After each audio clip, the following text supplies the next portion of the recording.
From the very first moment I met Ethan, I thought fate had finally smiled on me. He wasn't just another face in the crowd. He had this calm confidence, the kind that made people stop and listen.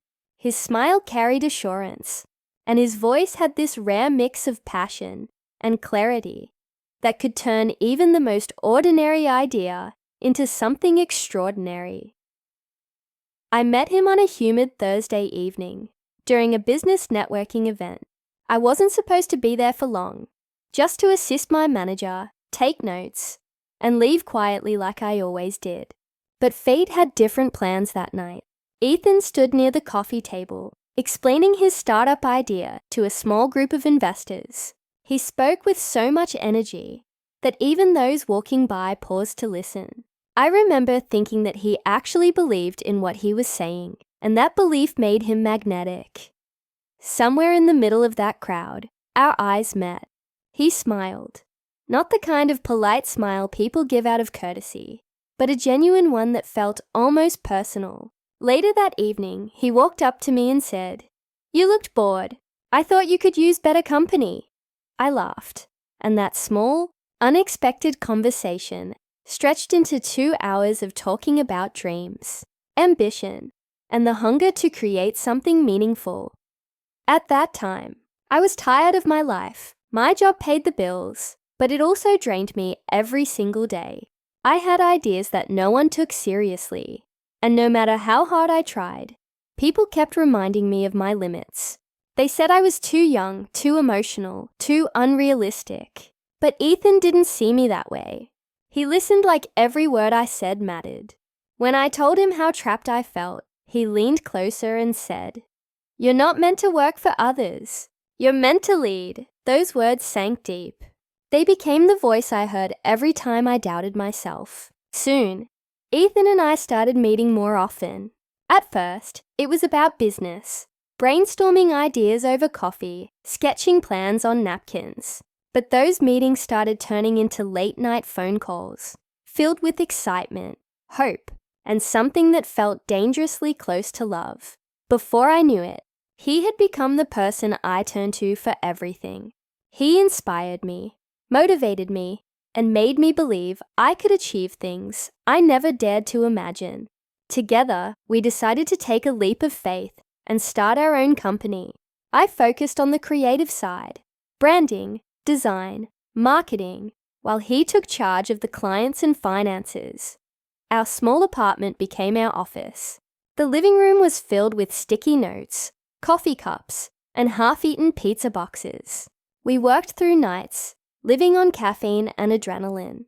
There were times when I thought we wouldn't make it, but every time I looked at him, he gave me that reassuring smile that made me believe we could. When we finally launched the company, it felt like watching a dream come to life. I still remember the moment our first client payment arrived. We celebrated like we had conquered the world. We hugged each other, tears in our eyes, promising that no matter what happened, success would never change who we were. For the first time in a long time, I felt like I had everything: love, purpose, and a future worth fighting for. But life has a strange way of revealing the truth when you least expect it. Sometimes, the person who pushes you forward is the same one quietly pulling the floor out from under you. I didn't know it then, but Ethan wasn't building our dream. He was building his own. And soon, I would find out just how far he was willing to go, to take everything we created and make it his. As our startup began to grow, something inside Ethan started to change. The man who once stayed up all night dreaming with me began to crave something else: attention. He started loving the spotlight, the praise, the admiration that came with every success. Investors called him the brain behind the brand. And instead of correcting them, he smiled and let them believe it. At first, I told myself it didn't matter. We were partners, and if one of us shined, we both won. His success was mine too. Or at least that's what I kept telling myself, to silence the uneasy feeling growing inside me. But that feeling refused to fade. It started with tiny moments that seemed harmless at first. In meetings, he'd interrupt me and finish my sentences, twisting my ideas into his own words. During interviews, he spoke like the company was his creation alone. He talked about his leadership, his strategy, his innovation, while I stood behind the camera, unseen. The first time he introduced me as his assistant in front of investors, I thought I'd misheard him. But then he did it again and again. Each time it happened, I felt smaller. Later, when I asked him why, he laughed like it was nothing and said investors preferred simplicity. It's better if they see one face leading the brand, he said. You know how business works, Mia. His voice was calm, confident, rehearsed. I wanted to believe him. I wanted to think it was just a business strategy, not a betrayal. So I buried my pride and kept working. I handled everything that made our company grow. The marketing, the branding, the design, the communication with clients. Every campaign, every success story had my fingerprints on it. But each time we succeeded, his name was the one being praised. The spotlight found him effortlessly, while I worked in the dark, building everything he took credit for. People began to see him as the genius, the visionary, the driving force behind our company. I became invisible, the girl who handled things quietly in the background. I told myself it didn't matter. I convinced myself that love and loyalty were worth more than recognition. But inside, I was starting to crack. Then came the morning that changed everything. I arrived early, ready to start another long day. I opened my laptop, checked my emails, and froze. There it was, a legal notice from our accountant, confirming that the company's registration had been updated. My name had been completely removed.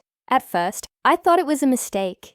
I refreshed the page, opened the file again, checked the dates, but it was all correct. My name wasn't there. I rushed to Ethan's office, my hands shaking. He looked up from his desk, calm as ever, like nothing was wrong. I dropped the papers in front of him and demanded an explanation. He barely glanced at them. You know business, Mia, he said. It's better this way. Investors trust one face, not two. I just stood there, staring at him, speechless. The man who once said we were equals now spoke like I was a liability, like I didn't deserve the dream I helped build. His tone was cold, detached, and final. That one sentence shattered something inside me. He didn't just take my position. He took my identity, my contribution, everything I had worked for. I realized he hadn't seen me as a partner for a long time. He saw me as a tool, something useful, until he no longer needed me. In that moment, I understood that Ethan wasn't my partner anymore. He wasn't my supporter, my lover, or my teammate. He was my competitor, hiding behind affection and charm. And while I stood there, feeling the weight of betrayal sink in, one thought echoed in my mind. He had taken everything I gave him and turned it into his weapon against me. Days blurred into nights as I tried to piece together what had happened, but the truth was too painful to ignore. Ethan had taken everything, our money, our company, our dreams, and left me with nothing but memories that now felt like lies. The silence of my apartment was unbearable. Every sound, the hum of the fridge, the faint ticking of the clock, felt louder, heavier, like reminders of the emptiness he had left behind. I replayed every moment in my mind, every conversation, every smile, trying to find the point where it all started to go wrong. But the more I searched, the clearer it became. He had planned this all along. Ethan wasn't impulsive. He was calculated. Every late night he claimed to be working was part of his plan. Every affectionate word was a distraction. I had been blind, too eager to believe that we were partners in life and business. But he saw me as a stepping stone, useful until I wasn't. That realization hurt more than losing the money. It felt like losing myself. I avoided social media for days, afraid of what I might see. But curiosity eventually won. And there he was, Ethan, standing on a stage, smiling for cameras, speaking about his vision, his innovation, and his journey. My words, my ideas, flowing from his mouth as the crowd applauded. My chest tightened as I read the comments. People calling him brilliant, fearless, visionary. I wanted to scream that it was all built on lies. But who would listen? My name had been erased, my credibility dismantled. He hadn't just stolen my success. He had rewritten history, placing himself as the hero and me as the ghost. Each day became a test of endurance. The phone stayed silent, emails unanswered. Doors that were once open now slammed shut. The loneliness was suffocating, but somewhere in that quiet, I began to think differently. Pain can destroy you, or it can rebuild you. And as much as I wanted to curl up and disappear, something inside me refused. I couldn't let his betrayal be the final word in my story. One night, I sat at my desk with nothing but my old notebook and a cup of cold coffee. I flipped through pages of our early ideas, scribbles, sketches, dreams. Every note I saw reminded me of how much I had contributed, how much I had created. And then, like a spark in the dark, an idea struck me. He might have stolen my company, but he didn't own my mind.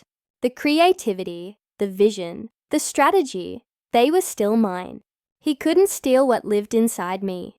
That thought was the first time in weeks that made me breathe differently. I began documenting everything.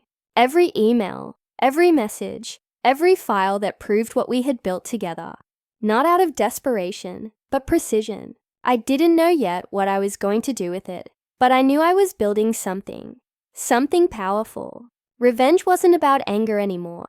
It was about justice, about taking back the power he thought he had taken for good. As the days passed, the fear started fading. In its place, focus took root. I started rebuilding from the shadows, researching, planning, watching him rise higher and higher. I let him enjoy the spotlight because I knew what he didn't. The higher he climbed, the harder the fall would be. That night, as I sat by the window, watching the city lights flicker in the distance, I felt something shift inside me again. Not rage, not sorrow, control. For the first time since he betrayed me, I felt calm.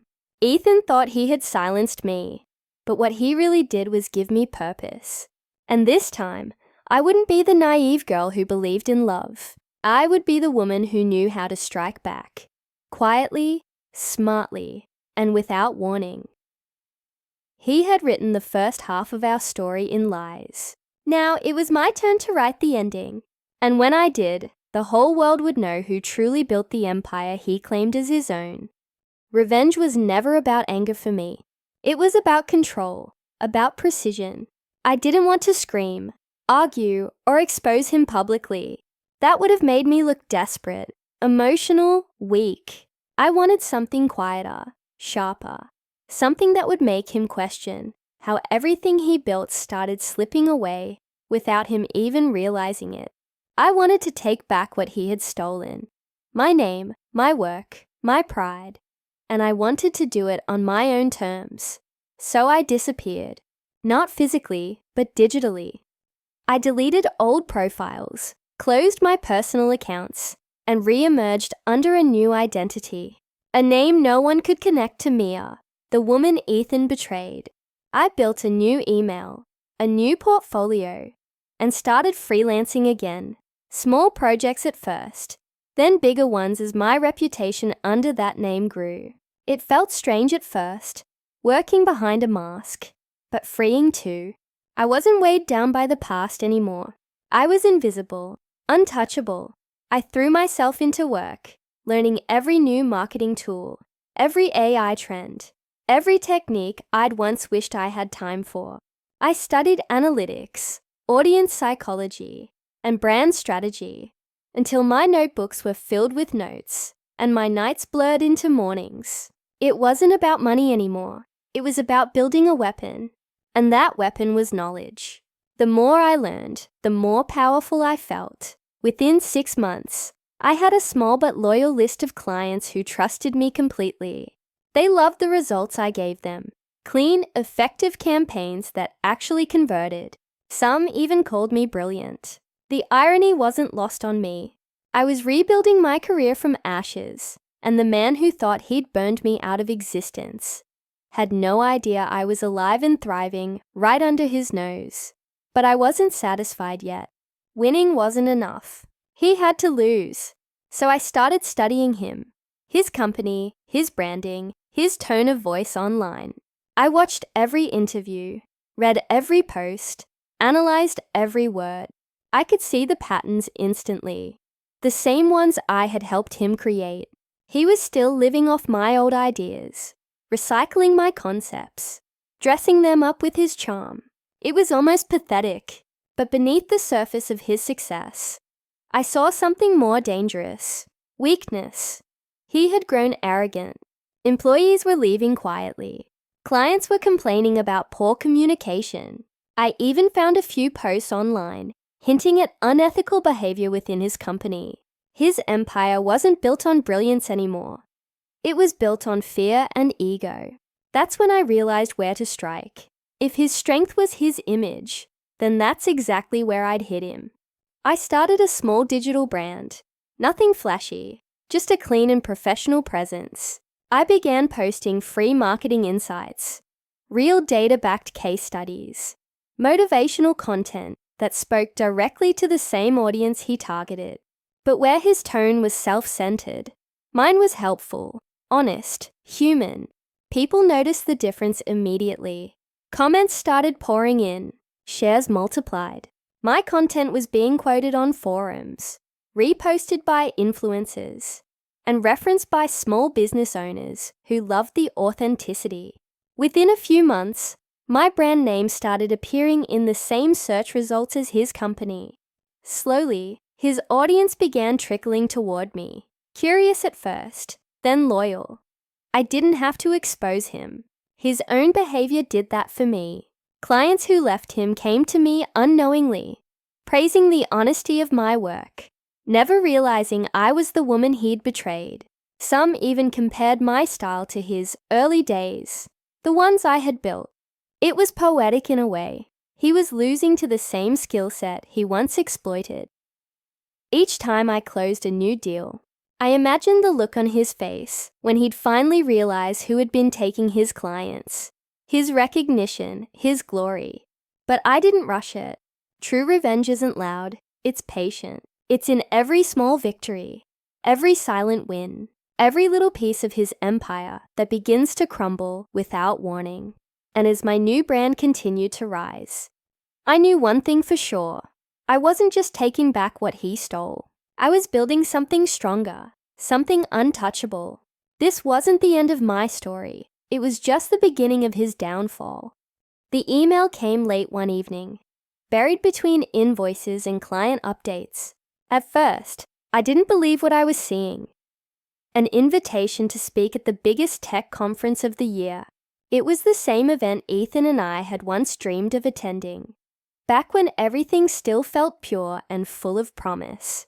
The irony hit me like a wave when I saw the list of confirmed speakers. His name was right there, Ethan Carter, CEO of his new company, and just below it, my new brand.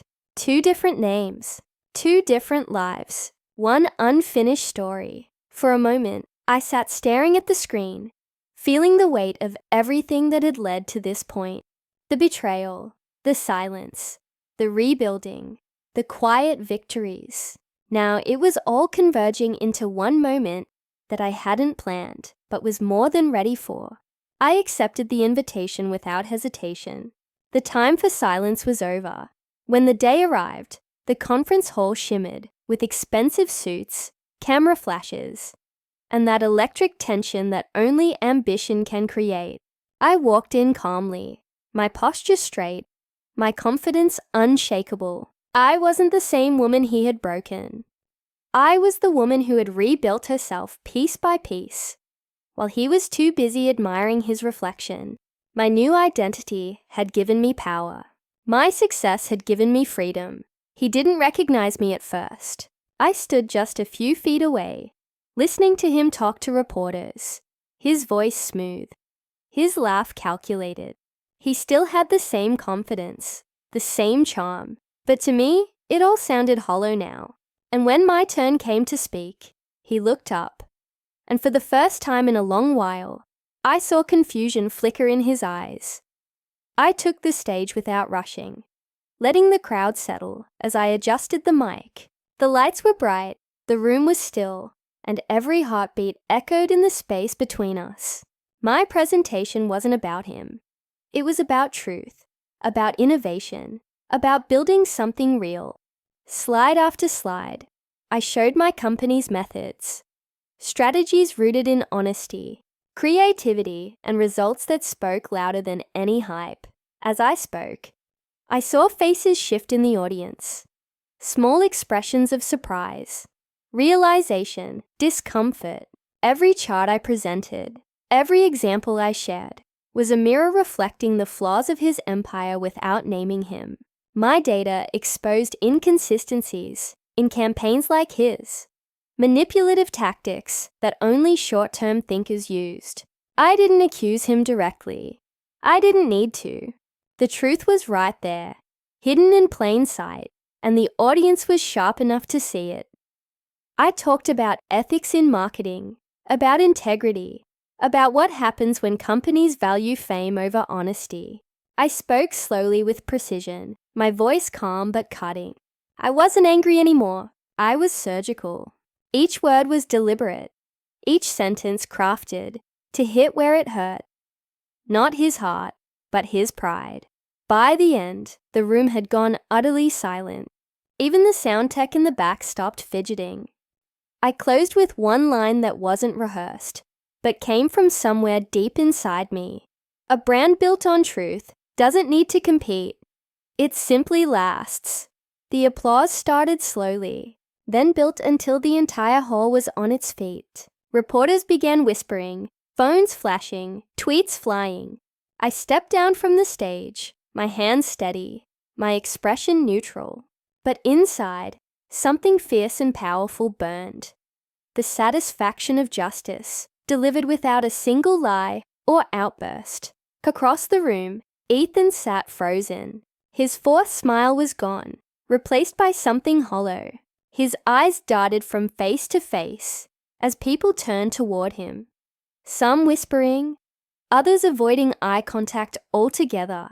His mask had cracked, and everyone could see through it now. He tried to speak to a nearby investor, but the man just nodded stiffly and turned away. I didn't approach him. I didn't need to. He understood exactly what had just happened. His empire hadn't been destroyed by rumors or sabotage. It had been undone by truth, by the very foundation he'd ignored while chasing glory. As I walked out of the hall, the air felt lighter, almost electric. It wasn't triumph I felt, it was peace. I had exposed the truth, not through vengeance or rage, but through the one thing he could never fake, integrity.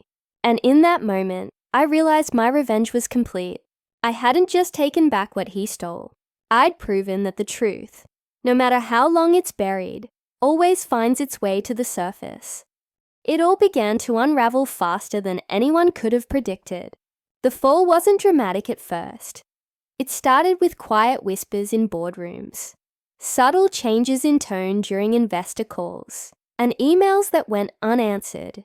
Ethan had built his empire on illusion, and illusions only last as long as people believe in them. Once that belief cracked, everything began to collapse. Investors, who had once fought to be part of his vision, suddenly began pulling out, citing internal instability. The media, which once praised him as a visionary, started questioning how much of his success was actually his. And behind it all, I watched, calm, composed, knowing this was only the beginning. One by one, his employees started leaving. They had endured his arrogance, his dismissiveness, his constant need for control. But now that the mask was slipping, they didn't want to go down with him. Some came to me quietly, asking if I was hiring. Others simply sent me messages of support, apologizing for believing his lies. I never held it against them. They were victims too, just like I had been. My own company was growing steadily, built on authenticity, creativity, and teamwork. Everything his lacked. And as his foundation crumbled, mine only grew stronger. The internet became his battlefield, and this time, he couldn't charm his way out. People began to notice inconsistencies in his claims. Campaigns he said were his that actually belonged to others, testimonials that sounded suspiciously fake, and strategies that mirrored the ones I had created years ago. Screenshots, receipts, and evidence surfaced across forums and social media. The same people who once praised him now turned against him. He was trending again, but not for the reasons he wanted. His name became synonymous with deception, and no PR statement could save him. Then came the desperation. He reached out, first through emails, short and formal, then longer ones filled with excuses and apologies. He tried calling from different numbers, leaving voicemails filled with regret, but I didn't respond.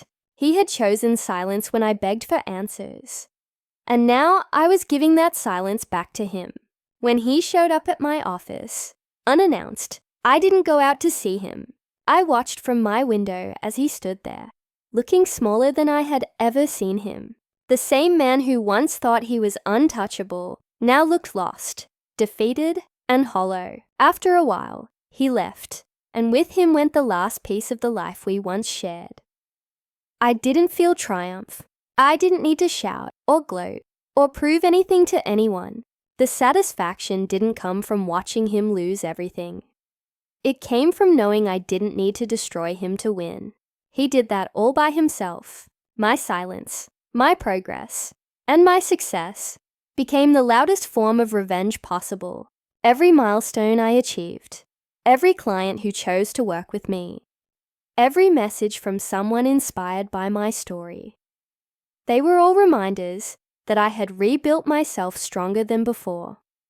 Ethan had once told me that power belonged to those who controlled the narrative. He was right, but what he didn't understand was that truth always outlasts lies. When the dust finally settled, his company was gone, his reputation shattered, and his connections severed. Meanwhile, my brand continued to rise, built on transparency and hard work. People trusted me because I never pretended to be perfect. I just stayed real. There's something poetic about how it all ended. Not with an explosion, but with quiet, inevitable collapse. He lost everything he had stolen, and I regained everything I thought I'd lost. My confidence, my dignity, my peace. Revenge didn't need fire or fury. It only needed time. And as I looked at the skyline from my new office window, I realized the truth. He hadn't destroyed me at all. He had only forced me to become the person I was always meant to be. Today, when I walk into my office, there's a sense of peace that fills the room. The kind that only comes after surviving chaos and rebuilding from scratch. The company I run now stands taller than the one Ethan and I once dreamed of creating together. But this one is mine. Honest, transparent, and free of manipulation. Every person here believes in the vision, not because they're chasing profit, but because they see purpose in what we do. It's strange how the same space that once carried the memory of betrayal now holds nothing but progress and calm. Sometimes I still catch myself remembering how it all began, but instead of bitterness, I feel gratitude. Every scar I earned became proof that I didn't just survive him. I outgrew him. People often ask me if I regret any of it. Meeting Ethan, trusting him, or loving him. And the truth is, I don't. Regret doesn't change the past. And in a way, he was the test I didn't know I needed. Without him, I might never have learned my own strength. Sometimes, it takes losing everything to understand your worth. His betrayal forced me to stop seeking validation from others and start trusting myself. It taught me that people who fear your potential will always try to make you doubt it, and that silence is sometimes more powerful than confrontation. In the beginning, revenge was all I could think about. I wanted him to feel the same pain he gave me, the same emptiness I faced when I saw my name erased from everything we built. But over time, I realized revenge wasn't about hurting him. It was about healing me. It wasn't about seeing him fall. It was about watching myself rise. The real victory came the day I no longer cared whether he was watching or not. The day his name stopped mattering, and my peace started to. Ethan disappeared from the industry eventually. His reputation collapsed under the weight of his own choices. People stopped inviting him to conferences, stopped quoting his words, stopped trusting his brand. I didn't need to expose him any further. Life had already done that. And while his story faded, mine grew louder. My company flourished. My ideas were respected. And my name carried integrity again, something he could never steal. Now, when I speak to new entrepreneurs, I tell them not to fear betrayal, fear comfort, fear complacency, but never betrayal. Because it's the greatest teacher life can offer. It forces you to see what's real, who's real, and what truly matters. Ethan taught me that loyalty without respect is just control, and love without honesty is manipulation. I learned to never hand over my dreams to someone who doesn't value them, and never shrink myself to make others comfortable. I don't see myself as a victim anymore. That version of me, the one who cried in silence, who begged for fairness, who doubted her worth, she's gone. What remains is a woman who understands power, not as dominance, but as self-belief. A woman who knows that justice isn't always loud or immediate. Sometimes it's quiet and slow, but when it arrives, it's undeniable. Ethan once told me that success was about being remembered. He was wrong. Success is about being at peace with yourself, about building something real even after others tried to destroy you. It's about waking up every morning and knowing you've won, not because someone else lost, but because you refused to give up. I never needed to see him fail to feel satisfied. The truth is, I only needed to see myself free. Free from his shadow, his manipulation, and the pain he left behind. That freedom became my revenge, my justice, and my redemption. And as I look at everything I've created, the team that trusts me, the brand that stands tall, and the person I've become, I know I didn't just survive him. I surpassed him. Success was never about taking it all back. It was about proving that I never really lost it to begin with.